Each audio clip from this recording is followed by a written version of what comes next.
first round of the 2008 Supermoto Series got underway here at Torino. S2 class on the line. It's going to be tight.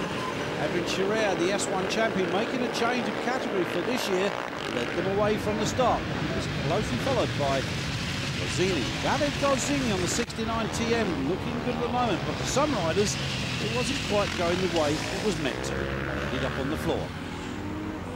But out front, the battle was certainly on. That was number 11, Garida. He was also having his own share of problems around the circuit, catching some of the side track pieces. But Adrian Chirea, and no illusion whatsoever as to who it would be that would win the race, stayed out front. A 141 machine of the defending S1 champion, determined to take the S2 class for this year.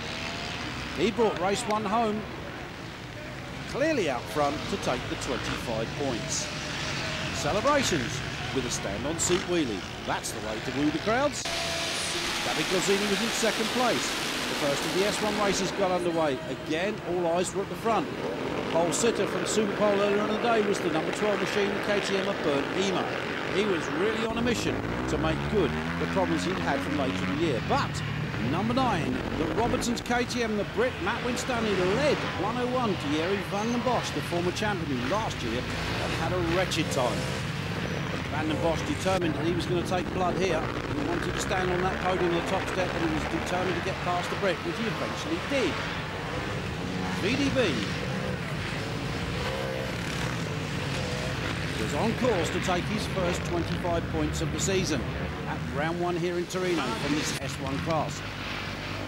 Bernd Ema had other ideas. He was out front and he was not going to let the Aprilia man get anywhere near him.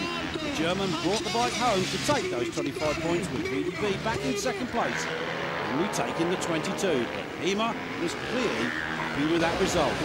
The second S2 race came over the line. This time, who would it be that would get that all-important hole shot? Well, it wasn't Adrian Chirea, as they were all falling over each other on the first corner. As they went on to the Sky section for the first time, someone decided to rearrange our camera positions. Attilo Pinotti, number 2, who just missed out on the championship last year, was being pursued by Gozzini. But 55, well, that was Greg Kinsella, the Irish rider, and his own little problem around the track. First time in the World Series, but Gozzini had decided that Luca Minutilia would not keep the lead for very long, and he just barged his way through and said, "Thank you very much, that'll do me nicely." Meanwhile, back in third place, Chirea was still trying to do something about it, and he did. He finally got past Gozzini, only to make a mistake in the Sky section and let Gozzini straight back through again. It was a straight race to the line between these two. If Gozzini could stay out front, and he did, clearly happy with the result, he would be the GP winner, and he was. He's a happy Italian.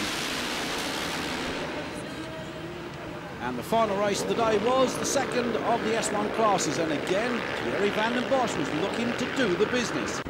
He stuck the Aprilia out front, and that's just about where he stayed throughout the entire race. But it was interesting for second and third place. Winstanley once again with even Lazzarini. These two had a corner-to-corner battle in race one, and it was Winstanley that came out on top of Lazzarini. But Lazzarini this time changing machines for this year to Aprilia, got the better of the Wigan Whippet on the Robertson's KTM in race 2. But Ema, the winner of race 1, was trying to get back into front, and he was trying to get past Van den Bosch, who finished second in race 2.